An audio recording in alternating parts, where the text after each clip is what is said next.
One of the most exciting things about the UCS system is just how easy it can make deploying server resources for you. This is because of something called service profiles. And these service profiles can be fueled by great resource pools. You'll learn all about this and its configuration in this important nugget. So imagine this, you're sitting at your desk, you get a phone call. It's the R&D manager and he says they desperately need a new server.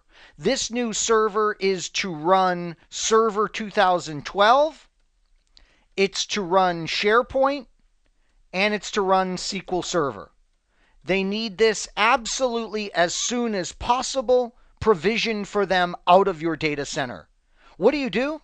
Well, you go ahead and call upon a service profile. And a service profile has all of the settings that you would need for the appropriate LAN connectivity, the appropriate SAN connectivity, and it can go ahead and get all of the identities that are needed from resource pools. Yeah, we can create resource pools for things like MAC addresses and our worldwide names that we will use in the storage area network environment.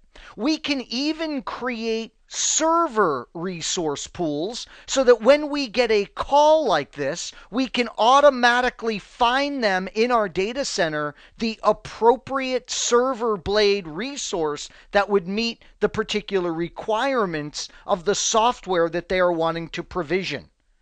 So we are going to start a series of nuggets now in which we assist you in really automating your data center management capabilities. This is really exciting stuff. The ability to, in just a couple of mouse clicks, completely provision the resources that are required out of your data center. Now, when it comes to resource pools, there's logical resource pools and then there's physical resource pools. Logical resource pools are going to supply our abstracted identities. A great example would be our UUIDs, right? Here we are in the servers tab, and under pools, we have the UUID suffix pools. This would be an example of a logical resource pool. Now, here we have server pools, and this is an example of a physical resource pool. We can have dynamically particular blades that meet certain criteria. Maybe it's RAM amounts placed into server pools. Again, an example of a physical resource pool.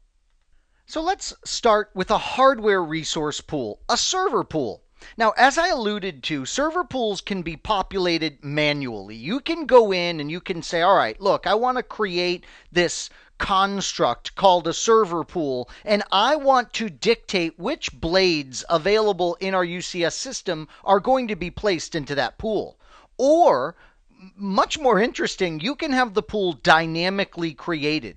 I'll of course demonstrate this for you, and you'll see how we can put in criteria that will automatically place servers in particular server resource pools. Now, one of your blades can be participating in many pools at the same time. That's just fine. But obviously, that blade will be selected by a service profile when the service profile goes to draw from the pool. This is such amazing automation, isn't it? We can say, oh geez, we need that new server for R&D, and let's go ahead and pull up a service profile to go ahead and get that all configured with just a couple clicks of the mouse, and then the service profile can say, okay, well, I'm going to go ahead and draw from a particular pool. Imagine the level of automation here. We can have blades dynamically going into pools based on certain criteria, and then we can have service profiles pulling the appropriate hardware resource from that particular server pool. Well, this makes a lot more sense when you see it, so let's jump into the interface and let's go ahead and see how you would create a server pool. So as you might guess, we're on the servers tab. There's this pools area. I'm going to go ahead and select server pools, and then I'm going to click the add button. This launches the server pool wizard. So we're going to go ahead and say, all right, this is my sample underscore server underscore pool. And we could put in an optional description here. Then we're going to choose next. And it says, okay, here are the servers that you have available to you. And which of these servers do you want to add into your pooled servers? So the first method in which we create a server pool is the manual method, and it is obviously very straightforward thanks to this wizard. We are just selecting those particular resources that we want pooled together and creating that resource pool. So the creation of the manual pool, unbelievably straightforward and simple. But what is surprising a bit is how you would create a dynamic resource pool of servers. Let's take a look. You start by creating an empty server pool. Yeah, so we're going to go in and we're going to say dynamic underscore server underscore pool. Okay, and we're going to say next, and we're not going to choose any blades in it. We're going to say finish. It says, okay, we successfully created that pool for you. And sure enough, notice in the server pools area, we have our server pool dynamic underscore server pool. Its size is 0. There are no blades that have been assigned from this either, of course, so the assigned column is 0 as well. Now what we're going to do is we're going to create a server pool policy qualification.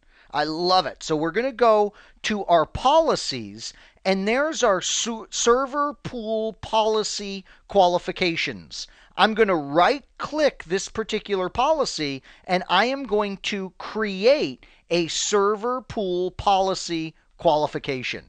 And it says, okay, what would you like to name this? I'll say dynamic underscore policy underscore qualification, and we can provide an optional description. And now you go in and you select the particular qualifications that you would want. For instance, maybe we're going to have a qualification on CPUs where it's got to be a Xeon MP type processor with a minimum number of cores of 2. Okay, so this gets very, very detailed what you can do for the qualification policies. Obviously, another big one would be memory, right? Saying that there has to be a minimum amount of memory. Let's say 64. You get the idea. So we're going to be able to go in and we are going to be able to set qualification policies in this server pool policy qualification. You could have many of these, and they would tie to different dynamic server pools that you want to create. So once you've got this designed the way you want it, you're going to say OK, and we now have a server pool qualification policy. Now we create a server pool policy. And sure enough, all this does is it maps the pool that you created, the empty pool, to your qualification. So watch this. I'm going to say test underscore server underscore policy.